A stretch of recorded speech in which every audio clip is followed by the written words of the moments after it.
Boa noite, o Jornal da Câmara está começando e você vai ver quem foram os vereadores nomeados para a Comissão Especial da BR-285.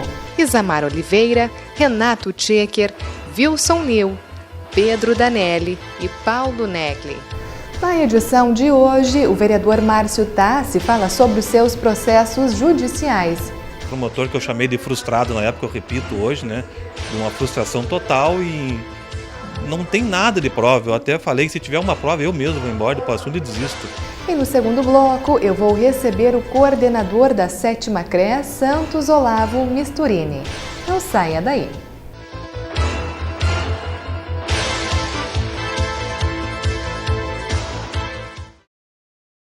O Jornal da Câmara desta segunda-feira inicia apresentando os vereadores que farão parte de um novo grupo especial aqui no Legislativo. Confira.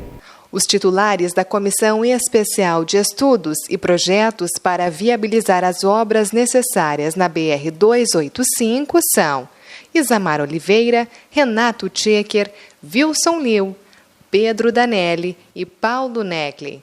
Os suplentes são Rui Lorenzato, Paulo Pontual, Eduardo Pelicioli, João Pedro Nunes e Sidney Ávila. O objetivo principal dessa comissão é que nós, sabendo a empresa que ganhou a licitação, que vai fazer o projeto, nós acompanhar o projeto. Não fazer como fizeram o último projeto na BR-285, fazendo uma passarela no bairro São José que ninguém usa, no trevo ali que vai para Erechim. Tem que sair, o pessoal que vem de Erechim para cá tem que entrar na BR, atravessar a BR para entrar em Passo Fundo, o próprio problema da universidade. Então, nós queremos, com isso, com essa comissão, estar junto, acompanhar, dizer para eles assim, olha aqui, aqui nesse ponto, aqui tem que fazer isso, aqui a comunidade entende que tem que ser dessa forma, tem que fazer um viaduto aqui, tem que fazer uma entrada diferente aqui, tem que duplicar ali. Então, esse é o objetivo da comissão. E o vereador Márcio Tassi aproveitou a audiência da TV Câmara para fazer alguns esclarecimentos. O parlamentar está respondendo 2 processos judiciais. Um deles tem relação com o quilômetro de arrancada. Um desabafo que eu já fui proibido pelo meu advogado de fazer, mas eu não consigo, não adianta. Isso foi uma denúncia vazia que teve em 2005. E o promotor, na época, acatou a denúncia, mesmo furada que fosse. Eu achei que ela não ia progredir, mas no fim ela, a cada 2, 3 anos, me incomodava e culminou agora nessa condenação em primeira instância. Um promotor que eu chamei de frustrado na época, eu repito hoje, de uma frustração total e não tem nada de prova. Eu até falei que se tiver uma prova eu mesmo vou embora do assunto e desisto. Não é, o pessoal do Passo Fundo me conhece, sabe como é que eu trabalho. Até hoje eu faço as provas de arrancada. Ajudo o pessoal a fazer, sou da associação. Toda a prova eles me dão alguma placa de que eu incentivo muito o esporte. Isso eu faço com as motos, eu faço com tudo que é tipo de esporte, eu faço essa ajuda. E não sei o que aconteceu, de uma palavra de 1 ou 2 cidadãos chegou numa condenação absurda que houve agora em janeiro de 2015. Eu não tenho dúvida nenhuma que reverto isso em Porto Alegre ou Brasília. Não tenho dúvida nenhuma porque não existe prova, porque não existe o ato ilícito. Meu mandato aqui só Deus tira. Até 31 de dezembro do ano que vem, ser humano nenhum me tira daqui. 26 anos de polícia, eu não tenho uma advertência. 26 anos, uma vida de policial, sem uma advertência. Eu tenho 14 anos aqui na Câmara de Vereadores e o pessoal, os funcionários já me conhecem, os vereadores me conhecem, os funcionários públicos, a população me conhece, sabe como é que é o meu jeito, sabe como é que funciona. O outro processo é sobre a utilização da estrutura da Câmara de Vereadores para atividades paralelas. No caso, a elaboração de revisões administrativas para multa de trânsito. Meus assessores, na época, faziam de tirar um xerox para ajudar o pessoal. Eles chegavam e montavam o processo que as pessoas faziam. Não era nós que fazíamos, as pessoas faziam. O gabinete fazia o xerox, que todo vereador tem 2.000 cópias de xerox para dar para quem quiser.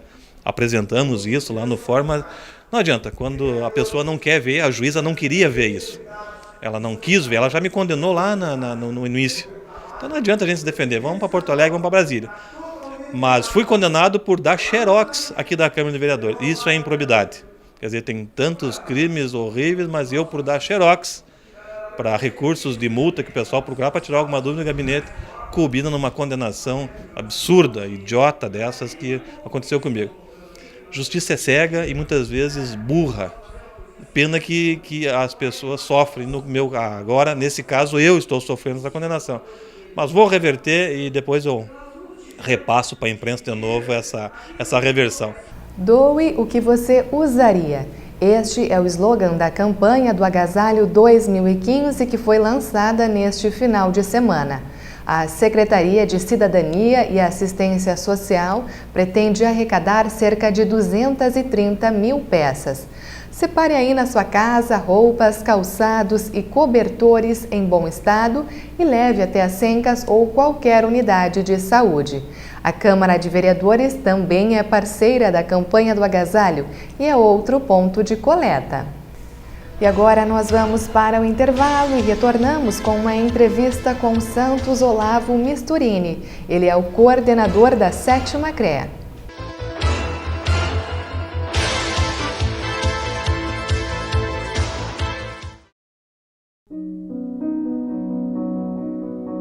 Oi é um papagaio verdadeiro que chegou ao Primaves em 2007, com graves sinais de maus tratos, assim como muitas outras aves que aqui vivem.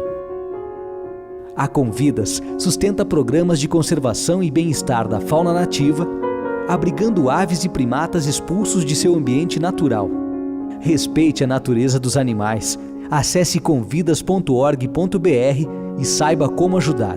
Durante meus anos na Fórmula 1 e Fórmula Indy, eu perdi 35 amigos. Nesse mesmo período, o trânsito no Brasil matou mais de 500 mil de pessoas. Consciência é a palavra-chave para melhorar a segurança de trânsito no Brasil. No trânsito, imprudência mata, bebida mata, celular mata. Consciência dos perigos é o que me trouxe até aqui. Consciência no trânsito, um pacto pela vida.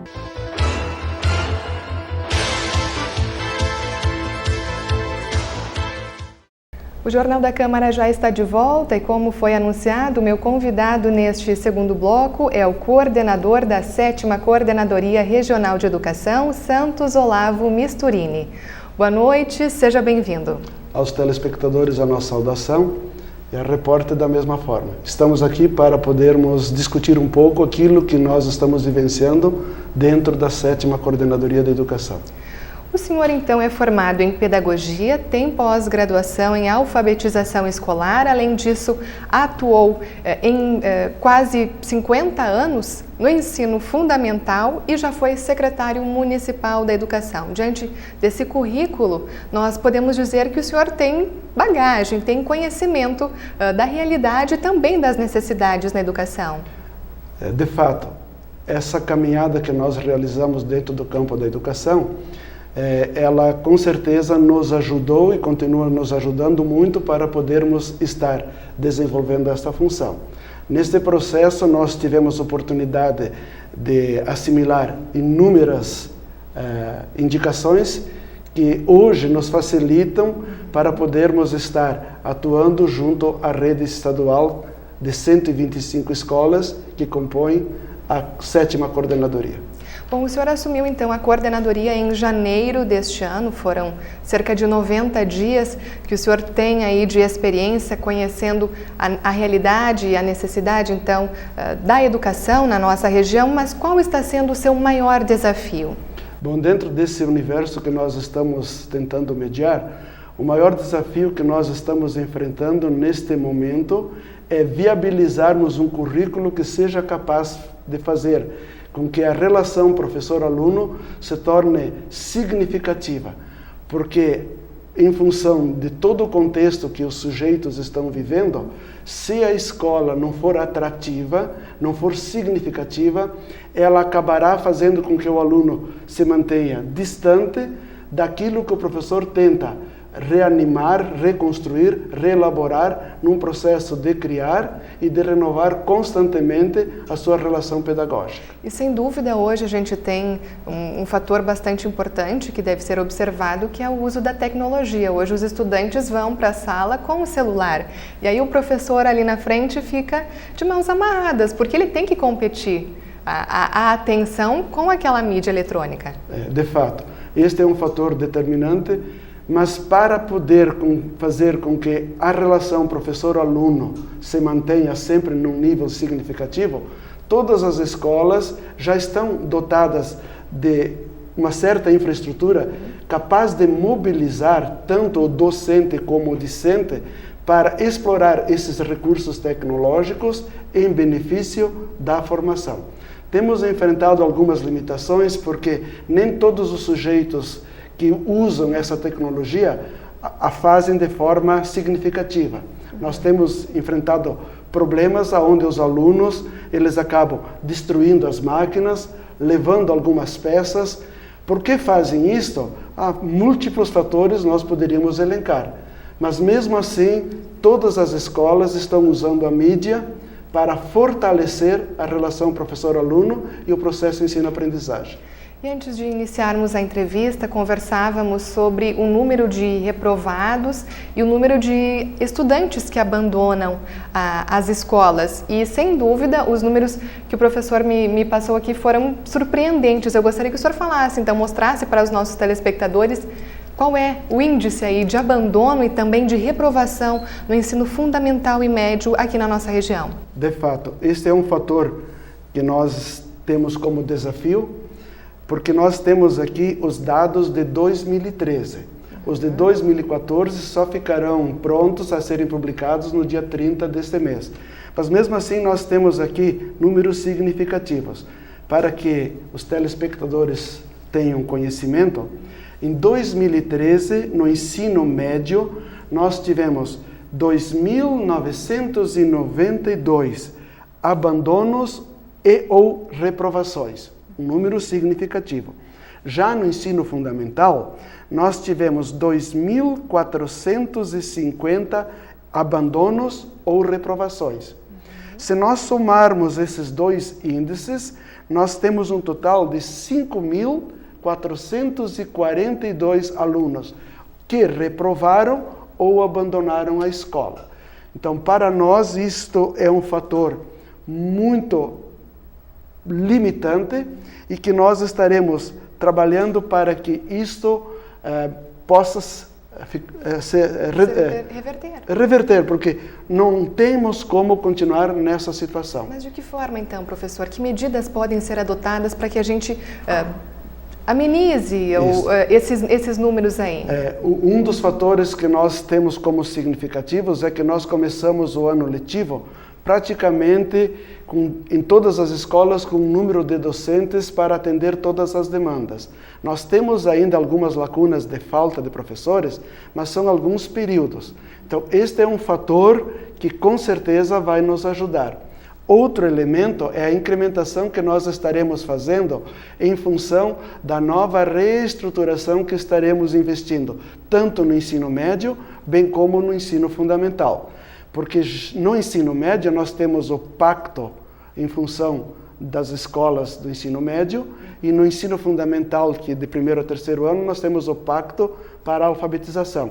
Estes dois elementos nós estamos investindo para que todos os professores, de fato, além de assimilarem todo o conhecimento necessário, possam desenvolver ações pedagógicas significativas. E para complementar, do 4º ano ao 9º ano, que não tínhamos nada previsto, nada estabelecido, nós estaremos iniciando todo um processo de reelaboração do currículo, mas um currículo que seja significativo, principalmente que atenda às demandas desse momento da sociedade. Porque nós vivemos num espaço, num tempo, num grupo muito específico, que num passado não muito distante as coisas mudavam de 5, de 10 em 10 anos. Hoje em dia, nós temos situações que elas nem emergiram, já desaparecem. Então, nós estaremos investindo para que todos os docentes procurem considerar como currículo os elementos pertinentes ao momento que estamos vivendo. O senhor disse aí que o quadro de professores está praticamente completo, mas essas vagas, essas lacunas ainda que existem, elas são em diferentes escolas e em diferentes disciplinas. Isso. Quando nós iniciamos o ano letivo, no primeiro dia que nós desencadeamos o processo, nós tínhamos só 4 lacunas. Então veja, no universo de 125 escolas, era um número insignificante. Mas daí nós tivemos toda uma problemática aonde 100 e poucas pessoas entraram em laudo.